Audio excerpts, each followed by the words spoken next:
He's getting older. Quote-a-rama!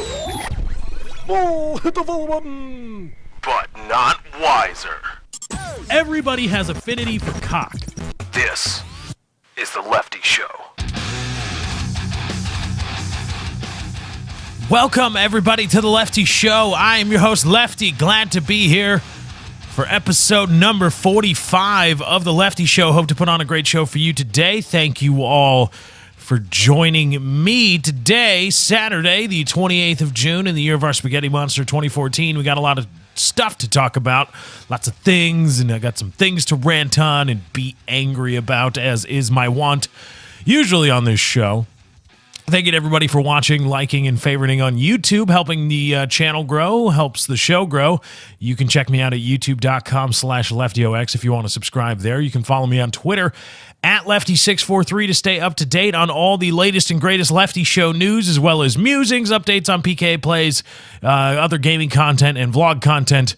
At Lefty643 is this place to be on Twitter. If you go to one place on Twitter, that's where you go, at Lefty643. Thank you to everybody that's been sharing the show with your friends, family, and co-workers, helping the show grow. Thank you all very much for doing so. Much easier now because we've got an RSS feed. Head on over to leftyshow.podbean.com. That's leftyshow.podbean.com, or you can search The Lefty Show on your favorite Android podcasting app of choice, or go to iTunes and the iTunes Store and also search The Lefty Show, and you can find us there. Be sure to subscribe and leave a rating, and download all the episodes at your leisure so you can take the show mobile on your mobile.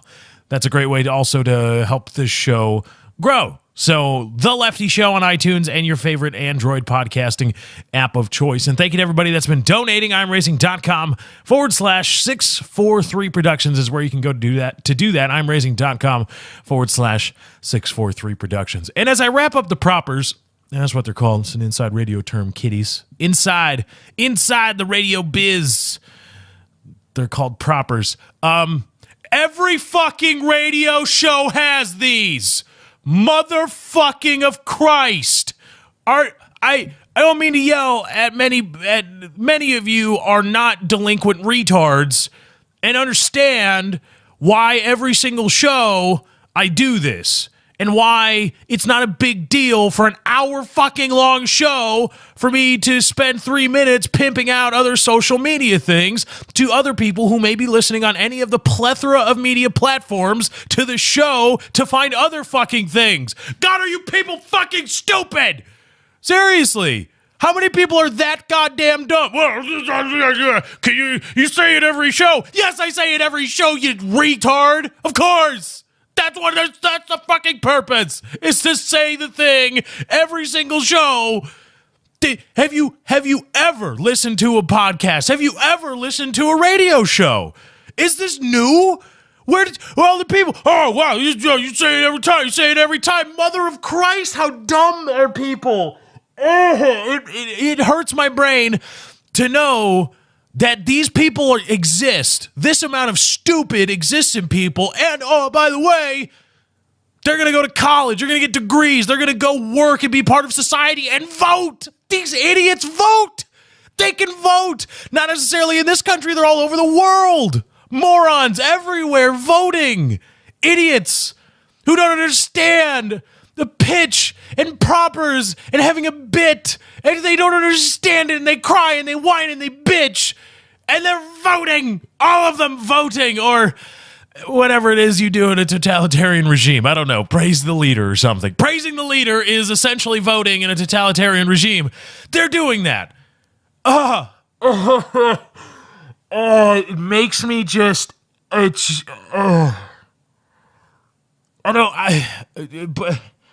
oh my God. Maybe it's me. Maybe I'm just old-fashioned. And that's entirely possible. I am an old man. I'm going to be 27 years of age here in a couple weeks. And maybe I'm just out of date. Maybe I'm out of touch. Maybe society is too far gone with the everything has to be wrapped up in a bite-sized morsel. Otherwise, I'm going to lose interest. Oh, my God, boring. Maybe society is too far gone, and I'm just I'm a dinosaur at this point, because I would expect a reasonable, non-retarded person, non-idiots, to be able to, oh yeah, that's what it does. That's part of the shtick. It's part of the deal. And maybe it's just me. But even if it is me, I'm not going to change, because as I've said before, and I say all the time, I'm not going to placate that. I'm not going to pander to the everything must be wrapped up in a bite-sized morsel for me, ready to go, ready to consume, and fuck exposition, fuck reiteration, fuck all that. I'm just get it done, and otherwise boring. I'm not going to pander to that. It's just not going to happen. And I'm going to, and I will torch people for, well, you could do it and not say anything. No, I'm going to torch people for doing it, because I think it's really dumb and bad and silly and actually kind of sad that you think your time is that important. Nobody's time is that important. Nobody's. We're all just shaved apes living on a rock, rotating a medium-sized sun in just a nondescript part of a nondescript galaxy. That's all we fucking are. Chill out. Just chill out for a minute. Just chill out. It's okay. It's okay. You mean nothing. Your parents mean nothing. Celebrities mean nothing. Captains of industry, captains of humanity mean nothing. There is no one captain of the SS Humanity. My favorite metaphor, the SS Humanity. No captain. No captain. It's like a ghost ship. Or SS Human Experience. That's what we are. We're not aboard SS Human Experience. We're all tugboats trying to move SS Human Experience one way or the other. We're not captaining the ship. We're not the first mate. We're not the navigation officer. We're not even on the poop deck or the Lido deck or any of the other decks. We're not anything. We're not the guy swabbing the decks. We're not the guy captaining the ship. We're all individual little tugboats, and individually, none of us really fucking matter. Just nobody.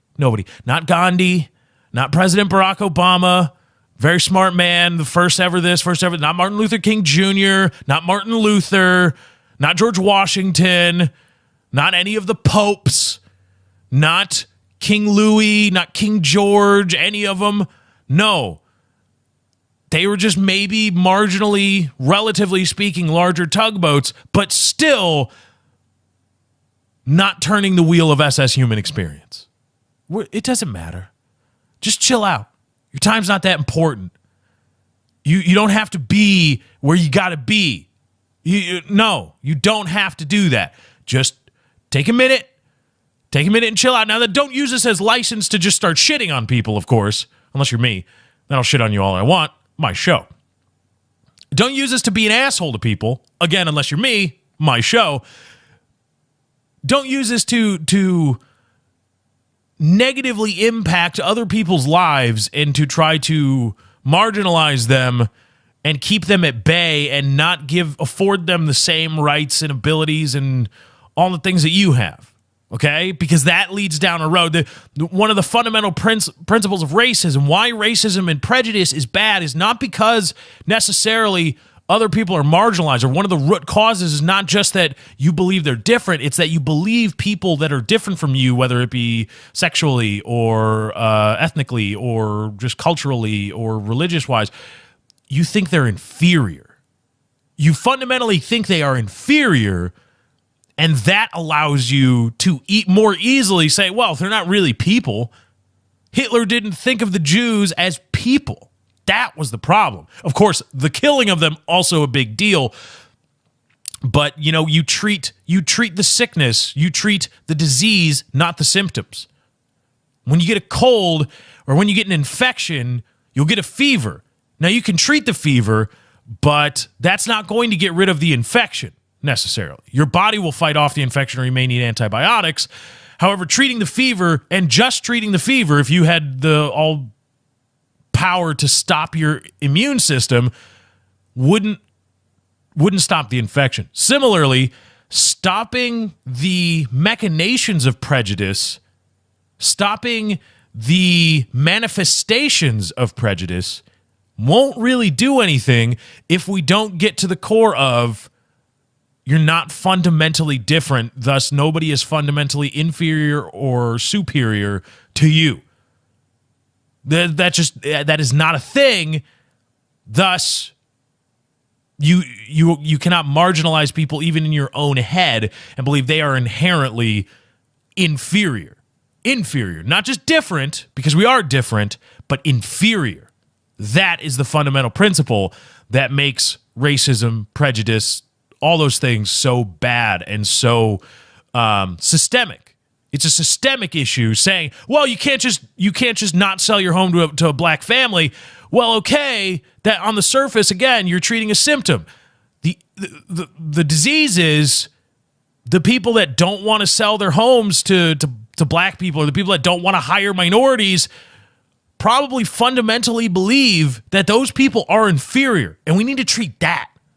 We need to treat that, not the overlaying, or not just the overlaying issues, which are or unequal opportunity and all of those things. So similarly, don't treat the fact that you are meaningless, essentially, on a large enough scale that you are insignificant. Don't use that to be like, oh, well, I can do whatever I want. I can fuck with people, blah, blah, blah, blah, blah. No, don't be an asshole. But understand, go through your life and all the things that society places upon you as norms. Like, oh, you got to go in the quote civilized world. Oh, you got to go to get your secondary education. You know, you got to go to college. You got to go to get a postgraduate degree. And then you got to get a job. You got to go work 9 to 5, and that's a real job. These other things, not real jobs. All those things that we take for granted in society that we just kind of do. You got to own a car. You got to get married by 25. Have a kid by 30. Just do that remembering, we're shaved apes on just a rock. A pretty nice rock. We are lucky that this rock is as far as it is away, but not too far from our medium-sized star. But that's about it. And, well, also similarly, our entire concept of we only comes from the fact that this planet is just far enough away and just close enough at the same time to the star, to our star. And it rotates just kind of perfectly. The only reason we have a concept of we is because that's the way it is. That is the only set of circumstances that would allow us to be who we are and have a concept of we and be in the now. And understand when you're going through all that stuff, that's all we are. So, oh, your time's important. Oh my God, I gotta have it now and go because I gotta hear what this guy's gotta say, and then I gotta go, and then I gotta and just take a minute. Trust me, this will be good for you. Not just with respect to this show. It'll be good for me too. But take a minute and think, no. Why am I doing this? Is it a purely human construct? And is it really that important? Is it really that important that I have this on the go lifestyle, this attention deficit lifestyle of just, gotta happen now and get that, and then okay, now I can consume this, and now I consume that, now I can get this. Just no. Just take a second, take a moment, take a minute, and make peace with the fact that you are insignificant. I, like you, or you, like me, are insignificant. And it's okay, but it doesn't mean that you have to just go buzz around and you can't just sit for a fucking minute and let somebody do a bit. Entertain me, but don't do a bit. Ugh, okay. Well, why not? Because I gotta go. Well, then fuck you. Then go. Go. Just go. Just be gone. Be gone with you. Off. Off with your head. Off with your genitals. Off with you in general, just off you. I'm just going to off you. Not get you off. No. That's good. That's for the good people that are of legal age. Off with you. Because, and here's the thing, and here's why, and some people, why are you making a big deal of this? Here's why. Why? Because I think it's a problem in our society that we think we are way too important, or way more important than we really are. We think we are way more important than we really are, and we can't help it because we have consciousness. We think, therefore we are. We have a concept of self, independent from our consciousness and just our needs and our instinct. We have the ability, we think, to reason. We have the ability to say, well, I don't like this. I don't like strictly reproductive sex. I like to have sex for pleasure because the pleasure feels good to me, and I'm going to do it more. But I'm going to cut the vas deferens so that I don't have a lot of kids because I don't want to have a lot of kids. So I'm going to go through the motions of the reproductive act and take all the pleasure, but I'm not going to have kids because I have reasoned for myself that is not what I want, and I have eminent domain over my body for the most part, and I can do what I please. And just that complex thought, that complex notion makes us special, and it leads to invariably, well, I'm really important. And I can't fault you for thinking that, but what I can fault you for is thinking that and then being complacent and content with that. Because everybody eventually gets to, I'm a big deal. Not in the societal context, but just in the I'm important. My time is important. And again, everybody thinks, I thought it too. I think it from time to time. And I can't fault you, and I would be wrong for faulting you, listening, anybody for doing that. What I can fault people for, though, is not taking the next step. Because I view not taking the next step as stagnation. You're stagnating SS human experience. Your tugboat, your individual tugboat is stagnating the SS human experience from its overall course. You're pushing against, if we could even have some semblance of what is progress for the course of SS human experience, you're fighting against that just a little bit, but you're still doing it. And I say, hey, slap you upside, slap me in the head. I'm going to slap you in the head. Slap you in the head. And say, hey, you can't be doing this. You can't be fighting against this all the time. You can't be fighting against what we're doing and all the things that we're trying to do here. That's what you got going on right now, is you're fighting against the progress of the SS human experience. So that's why I say, stop with the ADD-like society. Stop.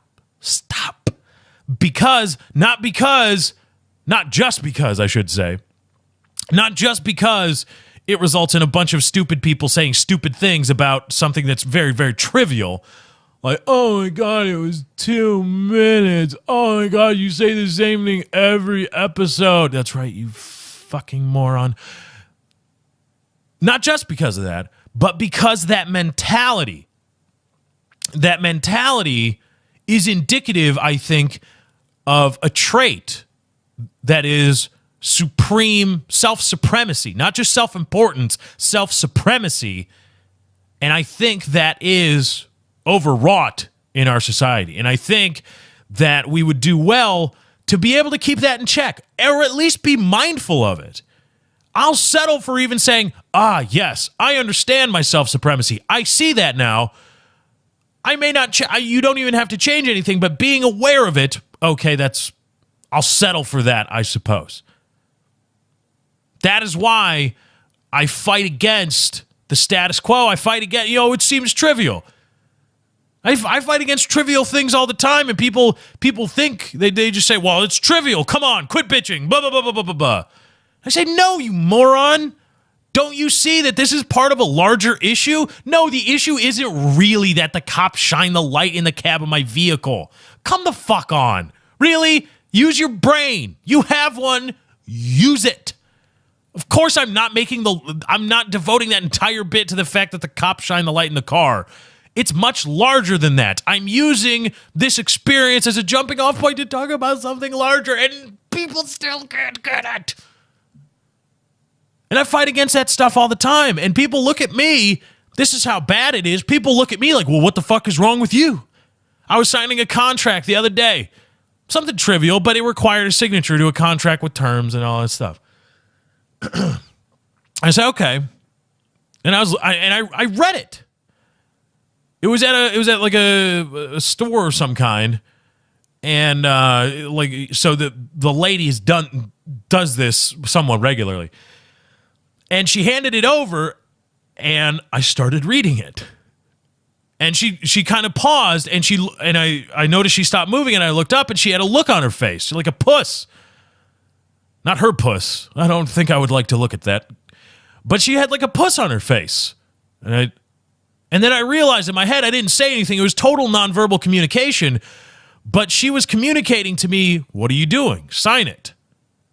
And I communicated back, no, you dumb bitch. I'm reading this thing. I'm reading it. And I read it all. And it got to the point where I got down to a part of the deal, and I said, well, what is this? I'm obligated to do this? What the you said I wouldn't have to do this, and this contract says I will. What does this mean? She said, and she looked at it and she said, well, that doesn't apply to you. And I say, okay then. Well, here's what I'm going to do. I'm going to mark through this part of the deal, and then I'm going to sign it, and I want a copy of this.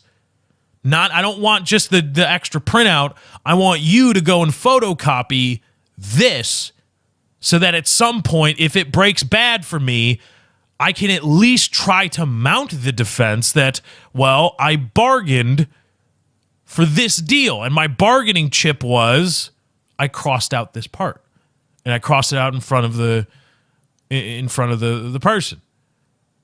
And she looked at me like, well, why do you need to do that? And she didn't understand. She said, well, and she just said it again, just with a blank look on her face. Well, that doesn't apply to you, so it doesn't matter. And I had to make a decision because I could make a stand on principle. And I'd say, I'm not signing this, and walk out. However, that would make my life harder. Oddly enough, actually bargaining for something, instead of just, oh, yeah, here it is, sign it, boilerplate, sign it, sign and drive, right? The sign and drive. That was a big marketing campaign. Oh, the sign and drive event. Just sign and drive. Oh, that's easy. Oh, my God. Sign and drive. Oh, okay, it's that easy. I sign and drive. Yay! What are you signing? Do you read it? Do you actually, And it's not just the fact of the signature, it's the intent. You're signing. Oh, yeah, sign it. Okay, yeah, give me the keys. Yeah, let's go. What did you just sign? Did you read it? And I guarantee if you stop to read the terms, the person would look at you. Who did it? Was it Volkswagen? I'm not sure. I don't remember. Nissan? Might be Nissan. Nissan sign and drive sounds about right. The Nissan sign and drive event, or Ford sign and drive. I don't really care. It doesn't matter. It's immaterial. Irrelevant. Objection. Irrelevant. I say, hey, do you read that? Because if you go there and they're like, okay, sign and drive. All right, I want to do the sign and drive. All right, well, here, sign this. Okay, let me read it. The guy look at you and go, what? Don't you want to drive? Well, yeah. Well, let's go. Sign it. Well, hold on. I want to read it. And so my life would be off-put by the mere attempt at bargaining. Because non-acquiescence, even merely saying, completely negates the deal. There's no bargaining. There's no bargaining anymore. You don't bargain for things. Think of all the things you sign, all the things you agree to. And again, it's not just the signing. You agree to terms of service. You intend to be bound by those terms of service. So, think of all the things you signed. Do you read it? Do you honestly read it? Now, let's say you read it and you find something you don't like. Is there a bargaining process? Can you go to Microsoft? Can you go to Steam? Can you go to Sprint or Verizon?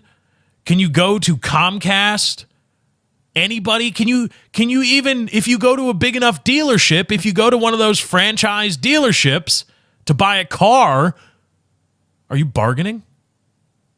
I mean, you'll bargain for price, but are you bargaining on the terms and conditions? Can you bargain for that? No. You're not writing your own contract for things. You're not actually bargaining for, if you go to apply for a job, are you really going to bargain with Walmart, McDonald's, Home Depot, whatever it is you go to sign up for a job? And you say, well, the starting pay is $8.15 an hour. You say, well, I'm a hard worker, and here's all the things I'm going to do for you, and I'm going to do it better than anybody. I'd like $10.50 an hour, please. Are you doing? No. They laugh you out the door. Fuck you. Get out of here. Not happening. There's no such thing as bargaining anymore. And here I am, an asshole, because I look at something and say, well, I don't want to agree to this. Well, it doesn't apply to you. Well, I understand that. I still don't want to agree to it.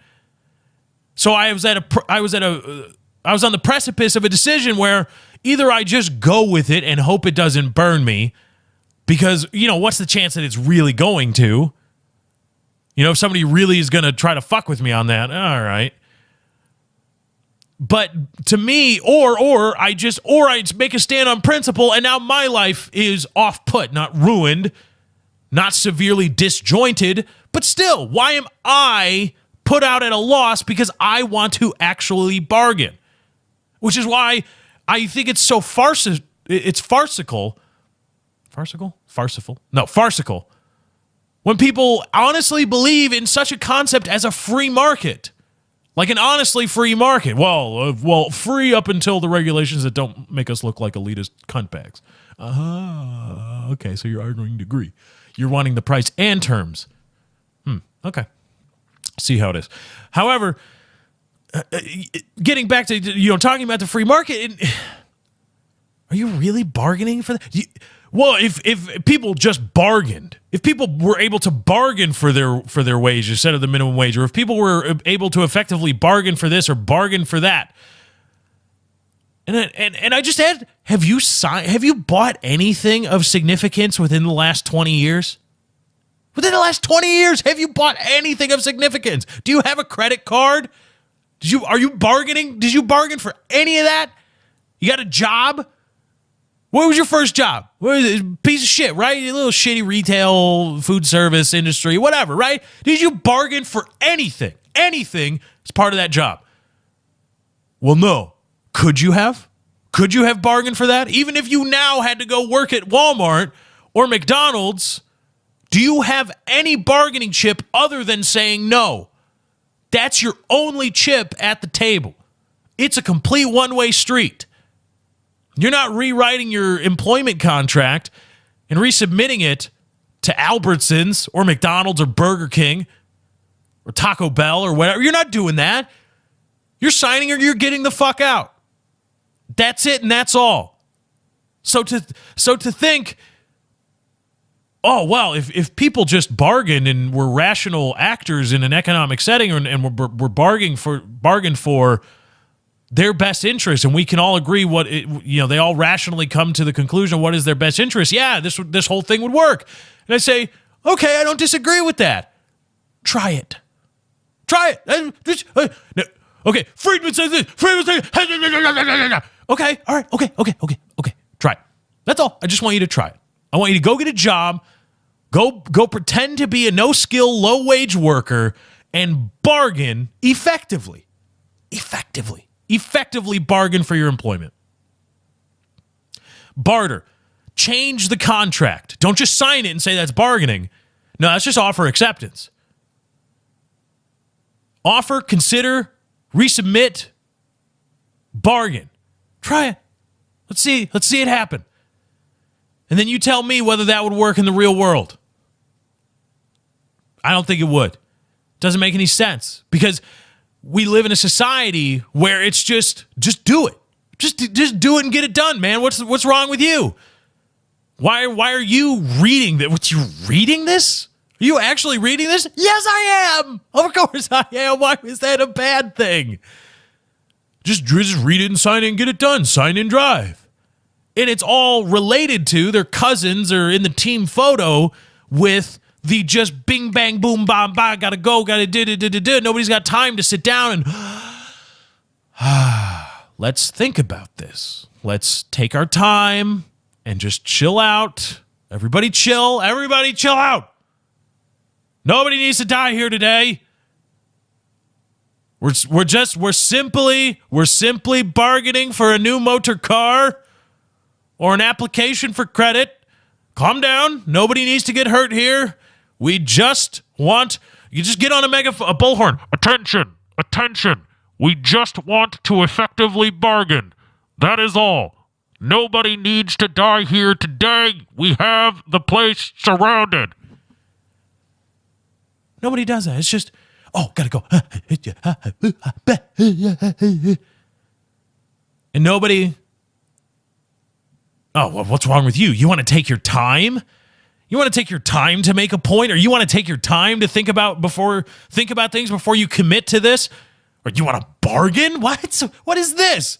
Bargaining takes time. Bargaining runs contrary to what I'm supposed to do. What is this? This makes no sense to me. No. I don't know. Again, maybe I'm just old. Maybe it's just I'm an old man. I'm just not up. I'm just not hip. I like to think that I'm hip because I work on the internet, but maybe I'm just not. Because I say these things and I get some people that say, yeah, but then there are a whole lot of other people that just plow right through with their idiocy. I put up a barrier to their idiocy with what I think is rational, thought out point, and they just break through that shit, just obliterate. And they say, and they're still just, boy, all right, I guess maybe I'm just a dinosaur. Maybe I don't understand even the vernacular. People say a lot, I hate this. This is so fucking annoying. It's so fucking annoying when he does this, when they do that, when this happens. And maybe I'm just old, but I believe what people say what they mean and mean what they say. And so when you say, I hate this, I hate when they do that. I hate when he does this. Or that's so fucking annoying when this happens. And I'm like, that's a pretty tough degree of hate or annoyance, man. You hate when I do Eugene for a couple minutes? Really? You hate when I do the propers at the beginning of the show? You find it so annoying that from time to time I reiterate or even, repeat because that's a close cousin or a subset of reiteration is repetition? That annoys you? So what? Really? So you don't have time to listen to a coherent thought played out over a longer period of time, but you've got time to hate a bit? Okay. And I look around and I think, is this everywhere in society? Do people hate these minor annoyances, even these peevish things? Have we all collectively turned up the gain knob on general peeves? Like, I don't like it when some guy tailgates me, but I'm not going to reach under the seat for a 45 to start blasting hot lead at the dude because he's riding my ass. I mean, I'll tap the brakes, and if the guy doesn't stop, then I'll give him the bird, and then that'll be the end of it. It's nothing more than a minor annoyance. And also, it might be fun to fuck with him a little bit because I'm sure people just accept somebody riding their ass, and I don't. But I'm not... I haven't turned up. I missed the memo to turn up the knob. Maybe I should. Maybe I should just go around saying I fucking hate this. This is fucking awful, and just be that kind of volatile person and just and be so caustic and be so amplified in my in voicing my displeasure with things and my dislike of people or things or trivial bits that are what I would believe in normal context to be minor annoyances.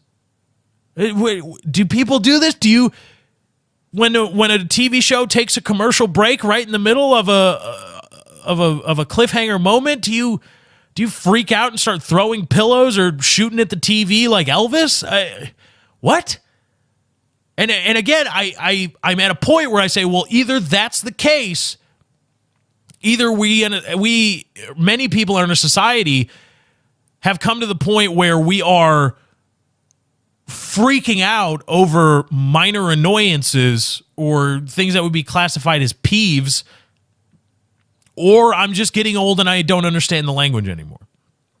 It's taking on words that I thought I had understood the meaning of have a completely different meaning now and completely different contextual uses. Perhaps that's the case because the other conclusion is, I think, absurd. And if not absurd, it's really scary. I mean, if you are one of those people and you're saying, yeah, no, I fucking hate it. It's really fucking annoying. It bothers me. My day, my life is affected when this happens. And let's talk about me for a second. Again, my show.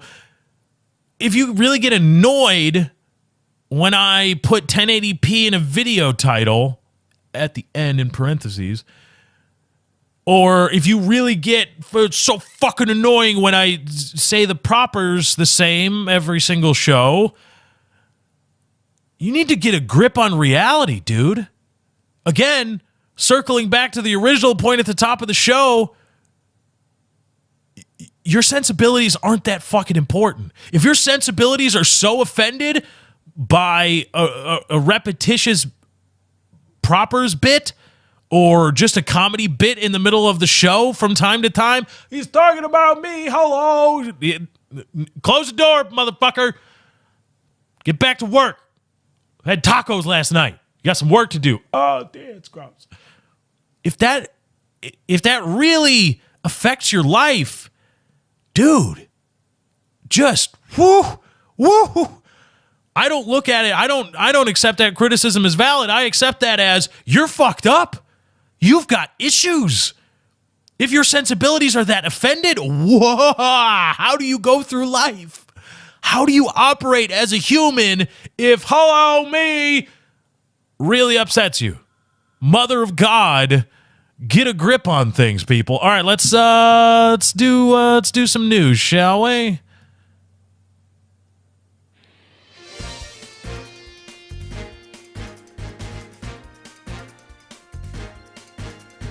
All right, we got a lot to talk about in the news today.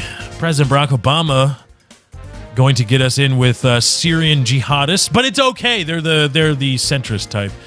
A U.S. man rowing across Atlantic has reached the Caribbean. North Carolina students now are allowed to pray in schools. And we'll talk a little bit more about General Motors. That's been in the news on a CNN Money piece. And a woman in Kansas has been charged with arson because she tried to kill a spider with fire. It's the news with Lefty. Let's talk about all the things that are newsy in the world today. President Obama. This is from Red Pill Times, so take the editorialness of this article with a grain of salt. Obama wants $500 billion to fund, quote, good jihadists in Syria. Questionnaire will help weed out the bad jihadists. And I am not reading. It says too long, didn't read. It said, it's right here. Again, I see it. I'm not crazy. I'm not crazy. I'm waving the I'm not crazy flag right now. Right here under Red Pill Times. I will link the motherfucker in the description so you guys can actually see what I'm talking about. Instead of the idiots that are just like, no, you're talking about ads. No, I'm fucking not, you moron. It's right here. Right here under the title is the by Alex RPT on June 28, 2014. Right under that is TL:DR. Semicolon. That's too long, didn't read, and it's a summary of the motherfucking article. Right there. Slow down. Read the motherfucking thing. God. Anyway. Again, this is from Red Pill Times. Just when you thought Obama's foreign policy couldn't get any worse, again, the editorial parts of this article you're free to disregard at your leisure. Couldn't get any worse. This news comes in from Reuters. This is Red Pill Times quoting Reuters. President Barack Obama, under pressure from some lawmakers to provide more help to Syria's opposition, asked the U.S. Congress on Thursday to approve $500 million to train and equip moderate Syrian rebels seeking to oust President Bashar al-Assad. It was the administration's most tangible move yet to help beleaguered Assad opponents who have been frustrated at a lack of U.S. assistance after Obama stepped back from launching airstrikes on Syria nearly a year ago. Senior Obama administration officials have long debated how best to help rebels in Syria's 3-year-old civil war, which is showing signs of spilling over into neighboring Iraq. A White House statement said Syrian rebels would be, quote, appropriately vetted, end quote, before being given assistance in what amounts to an effort to assuage concerns that some equipment provided to the Syrian opposition might ultimately fall into the hands of U.S. enemies. Now back to the Red Pill Times. The questions that need to be asked with this latest request for funds to arm more rebels in Syria are plenty. 1. Is this a move to distract attention away from the Iraq debacle by reigniting the Syrian conflict? 2. Is Obama now purposely trying to support the Sunni ISIS group and by association the Sunni Saudi Arabian kingdom by attacking Syria, a state that is openly against a Sunni presence in the region? 3, or is Obama and his foreign policy team just that incompetent when it comes to the Middle East? It's a perplexing request made by Obama. There must be some reason in restraining this or restarting the Syrian conflict, given Assad has all but won the war and is now, as we speak, aiding the U.S.-installed Iraqi Shiite government of Nouri al-Maliki in trying to repel ISIS. And there's more talk from the Red Pill Times. It just gets really editorialized from there. The money quote was from the Reuters at the top of the article.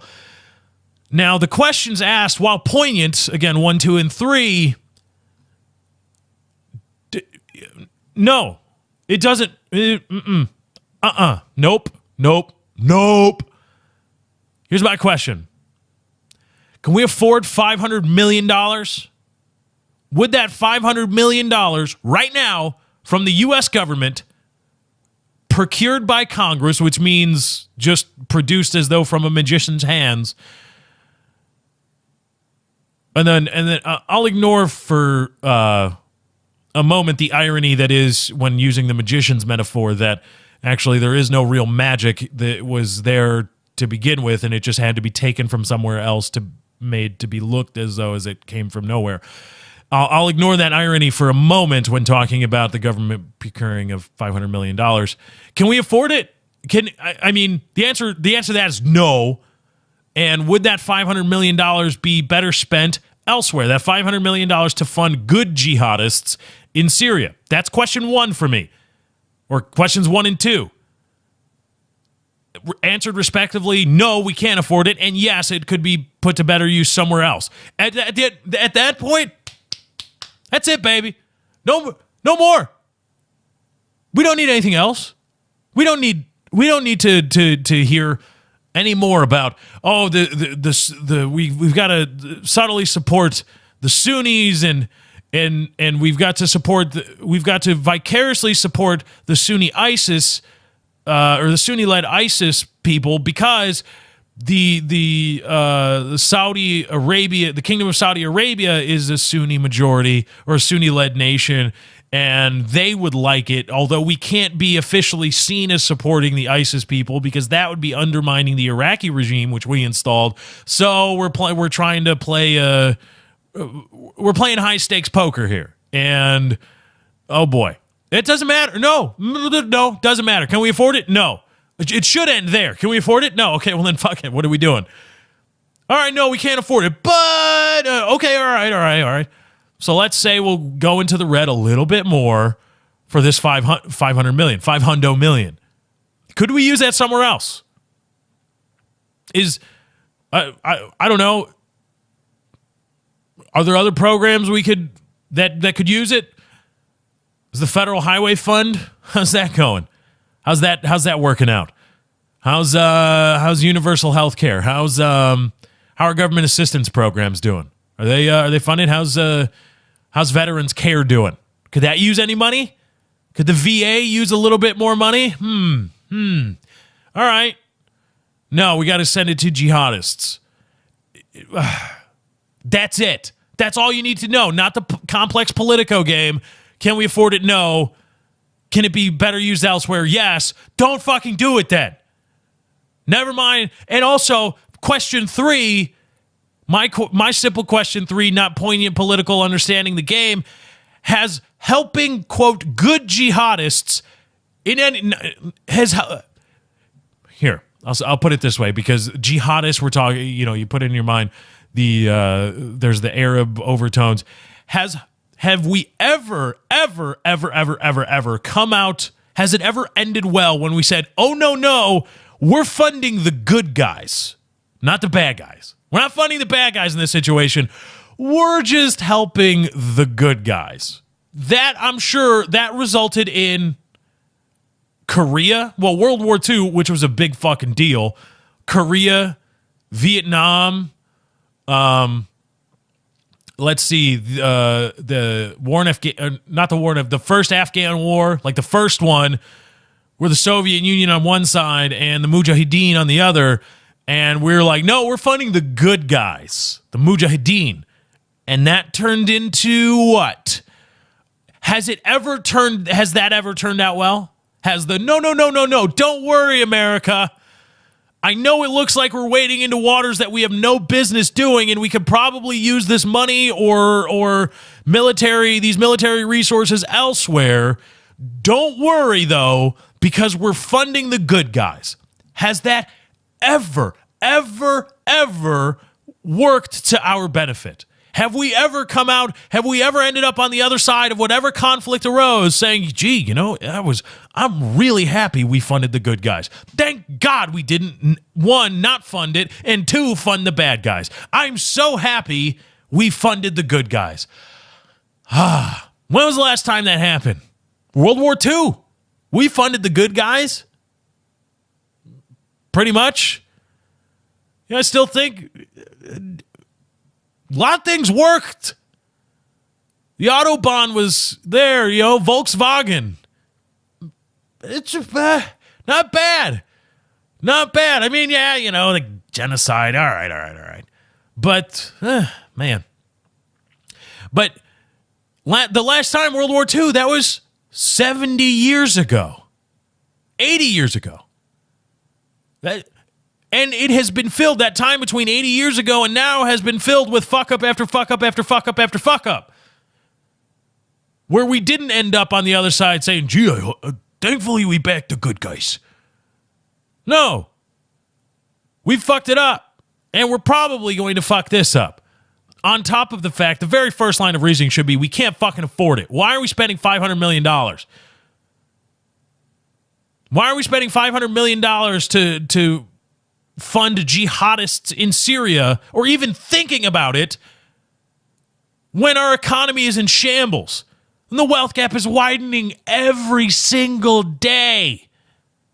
Schools can't get funded, roads can't be repaired, and we're sending $500 million to the asshole of the earth to help wage into a war that we don't fully understand. We don't even understand the culture and all the nuance, and we're just going to go in there and we're going to fuck it all up again.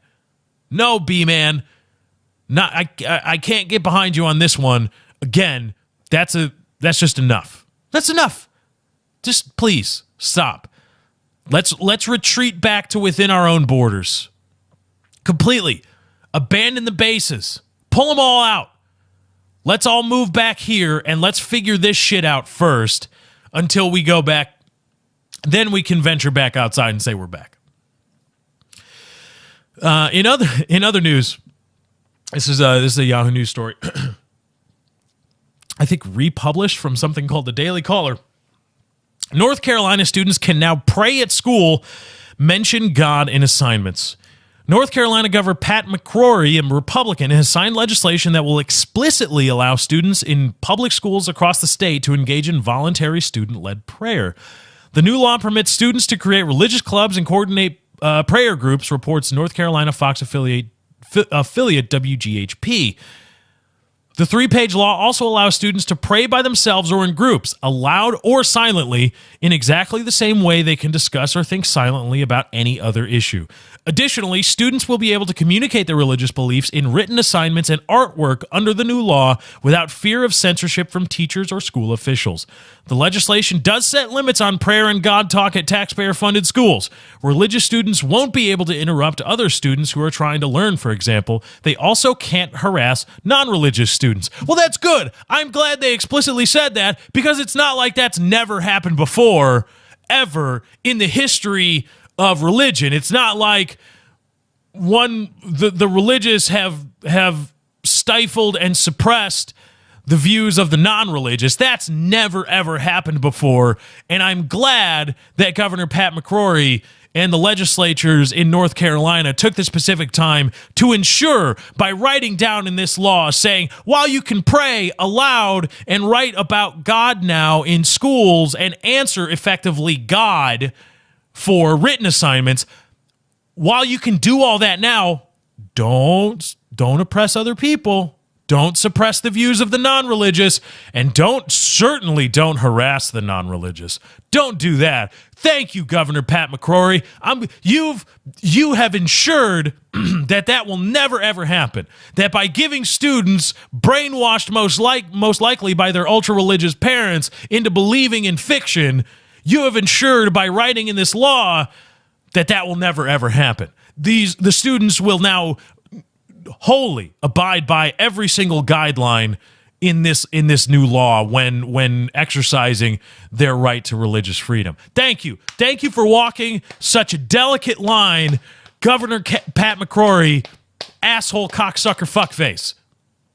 The law, which takes effect immediately, sailed through North Carolina's House and Senate. House and Senate chambers with overwhelming support. In the Senate, the vote was 48-1. Holy fucking shit! Really? Not one guy. Who was that guy? I want to buy that guy a beer. I'm sorry, dude. Or maybe he was just the one curmudgeon old man that just votes against everything because in the lower chamber it was 106-9.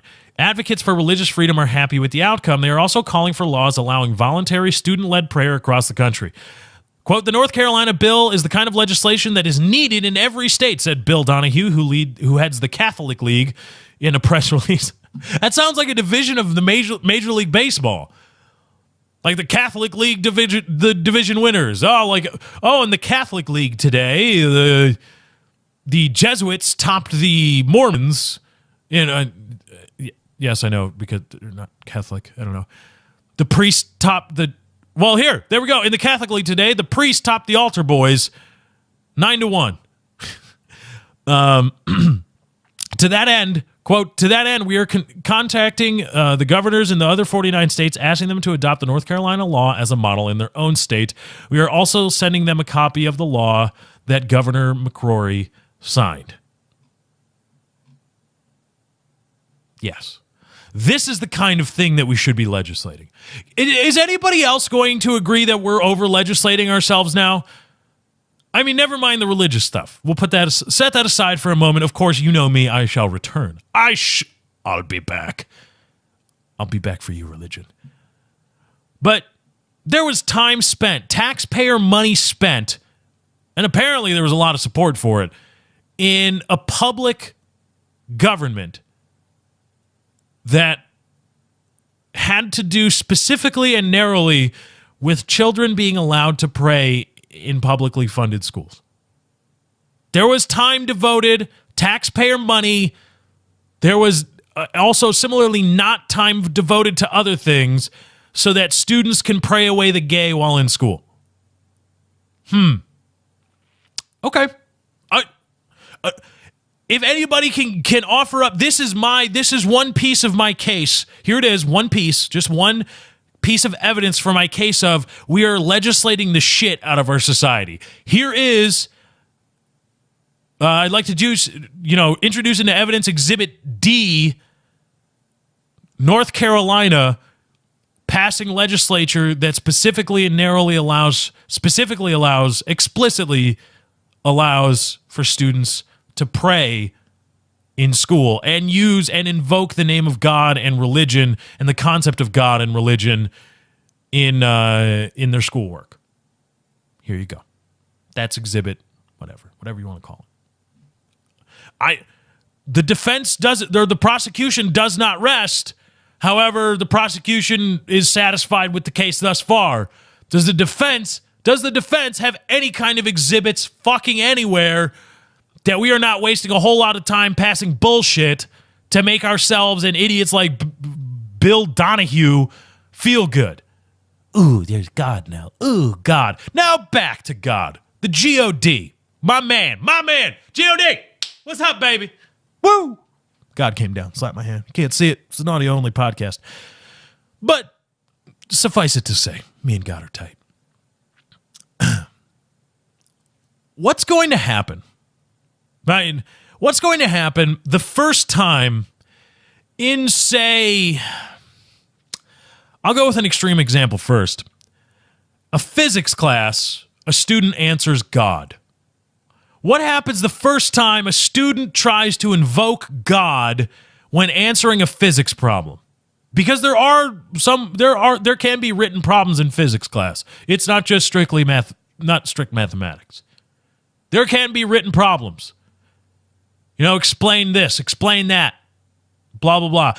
And the law says written assignments. So I won't try to, pettifog or use a little bit of semanticizing skullduggery to say, well, written assignments, well, you write math. No, but you can be asked to explain Newton's second law or the second law of thermodynamics. You can be asked to explain that. What happens the first time a student says God? Because God, essentially. What happens? Explain the general relativity theory. God. What happens? It allows for use in written assignments.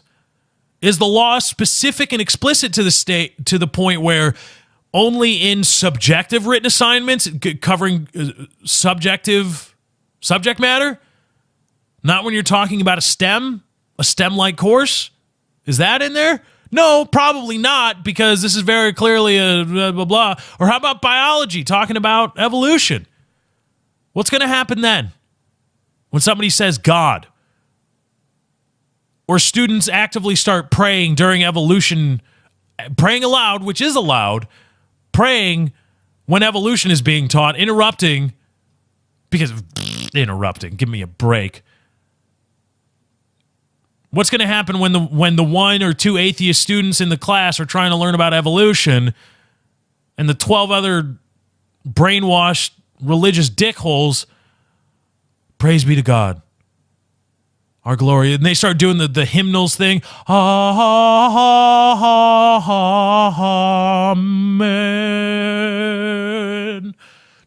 and the Halo music starts playing for some reason, because why not? Can't go wrong with the Halo music. Sorry, I had to get to that little crescendo. What's going to happen? That's what the law allows for. That is going to happen at some point.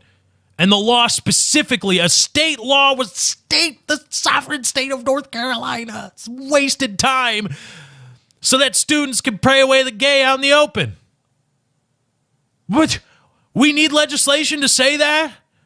I mean, you want to pray? Sure. I don't think there's a law that explicitly disallows praying in school, being disruptive, of course, with your prayer. But this is a stepping stone to getting God in the classroom, God being taught in the classroom. So I just want to know what's going to happen. And also, has it ever worked out to society's benefit? I talked earlier about, has it ever worked out to the U.S.'s benefit, where we've said, no, we're just helping the good guys. Has it ever worked out to society's benefit, where we handed the metaphorical keys to the religious and said, don't oppress other people? Like here, You've got this freedom now. You've got this power. And in the context of this law, you've got the freedom, the power now to pray in school and invoke the name of God in your writing assignments or in written assignments and in your written schoolwork. And you can do all this now, and you can organize prayer groups and pray in class under this law. Here is this freedom and power to the religious people. This is a strictly theistic law. Here you go to the religious people. Don't oppress the non-religious. Has that ever worked out where he said, here are the keys, but don't do this. Don't, and you say to the world, don't worry, everybody else. Don't worry. I know. Attention. We know you are worried. We told them not to oppress you, atheists. Don't worry. They won't do it because we told them not to. That is all. Praise be to Dale. They do. Has it ever not happened? So, okay, religion, here's a kingdom. Here you go. Here it is. Don't oppress people. Don't oppress the non-religious, or don't oppress other religions. Don't do it. You didn't say the magic word. Don't do it. No, of course it's never happened. Of course the religious bumpkins in North Carolina are going to now start oppressing the shit out of the atheist kids, or the kids that are like, I don't know yet. I'm going to form my opinion on that like a rational fucking human being. I'm not going to allow my parents to brainwash me. But the young guys are like, oh man, you got to believe in the God, man. Jesus Christ died for your sins. Praise be to Dale.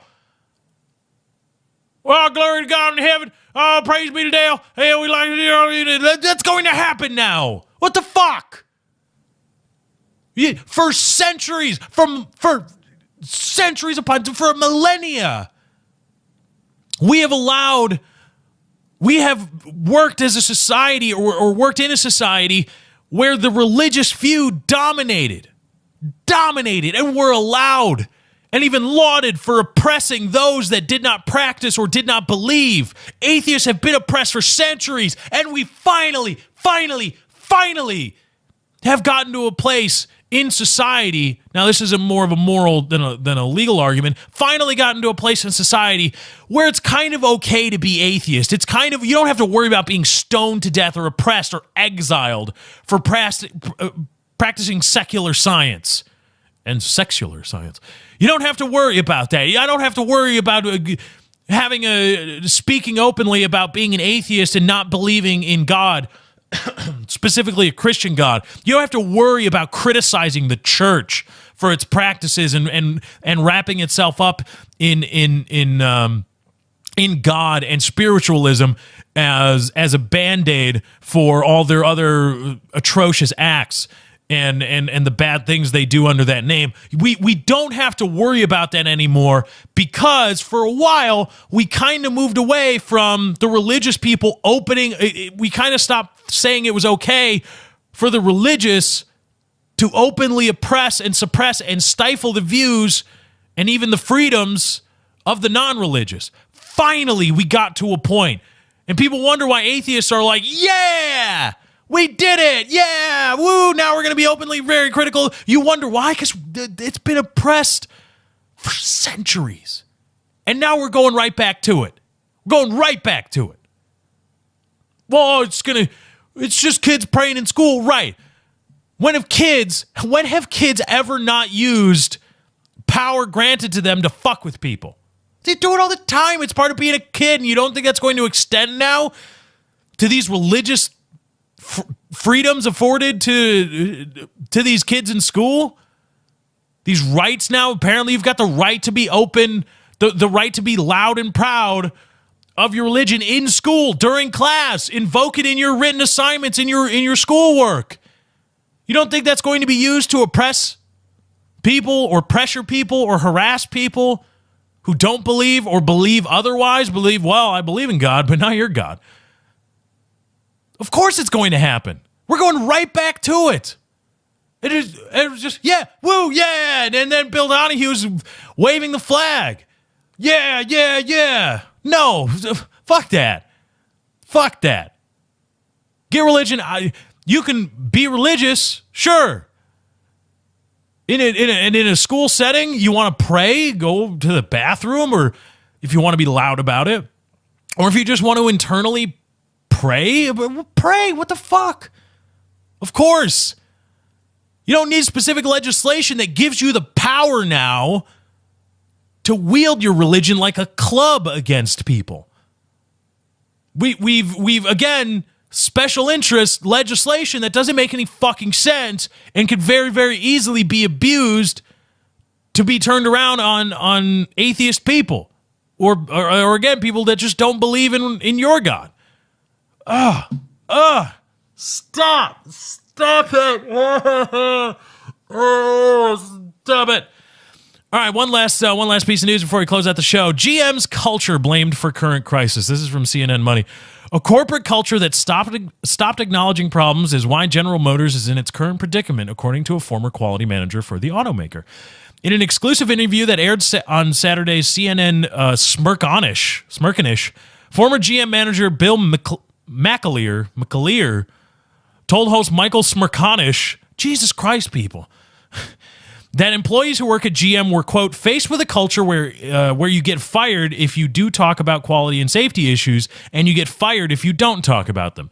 GM is dealing with a backlash for delaying the recall of 2.6 million vehicles for an ignition switch defect that's been tied to at least 13 deaths. Some GM employees knew the part was causing trouble more than a decade before the recall was issued in February.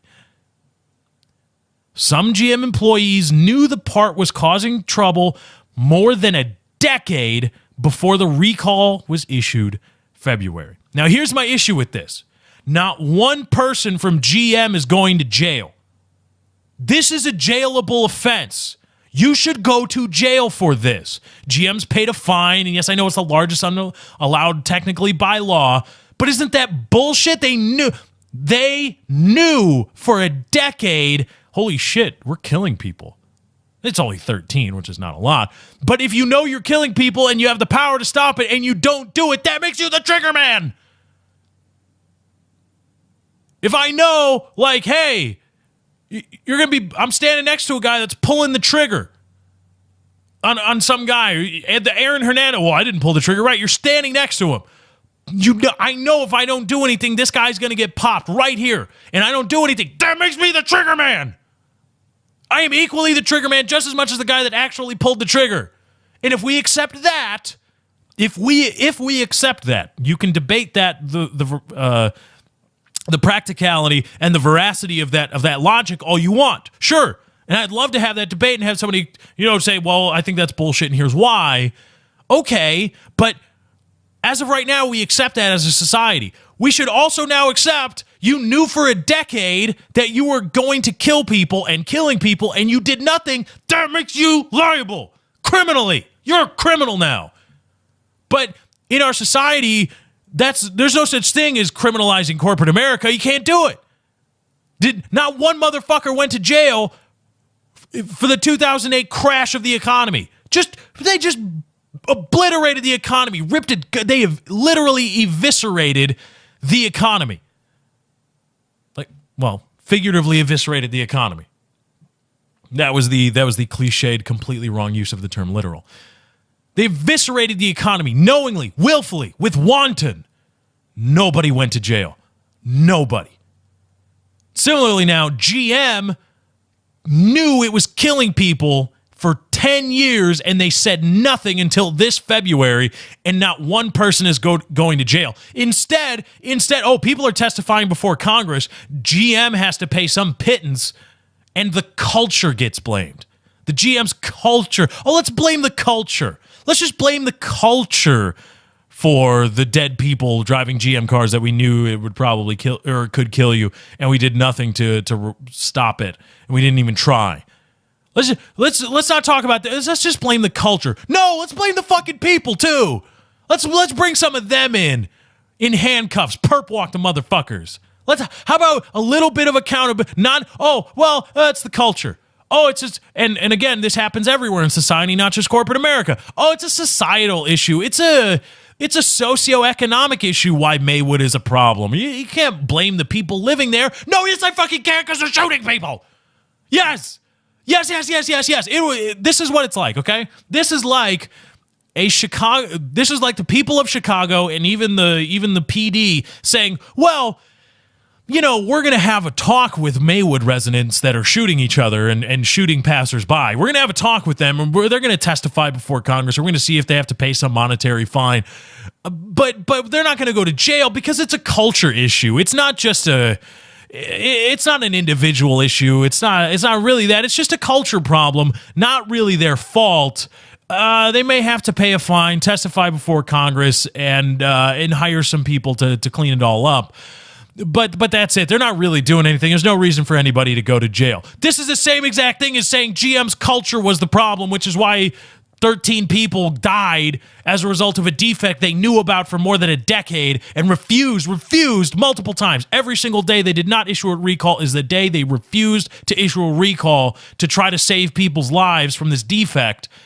And people, that's the same exact thing as saying, oh, well, it's the culture issue. So testify before Congress, pay a little fine, go on about your business. And we just accept, okay, I accept it.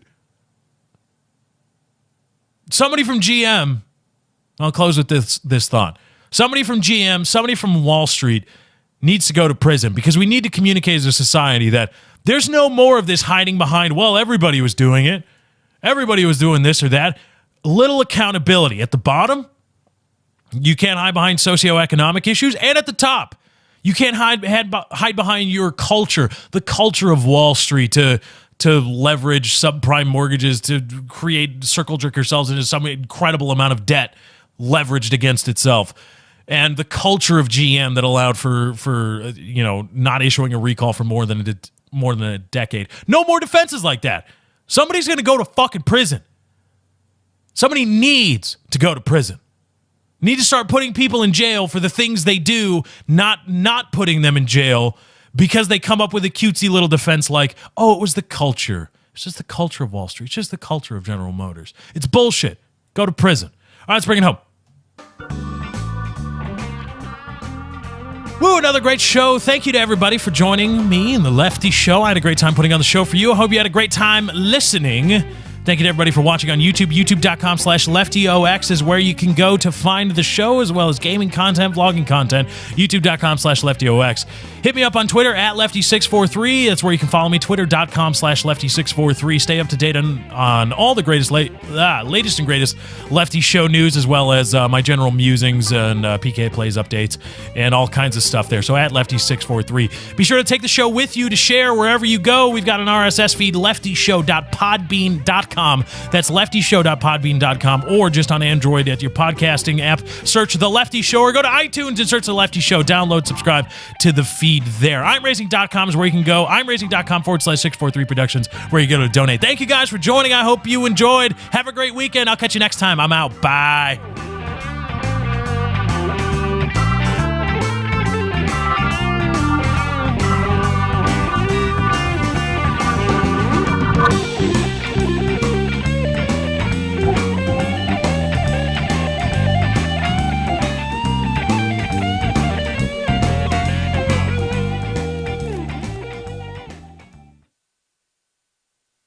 Everybody has affinity for cock.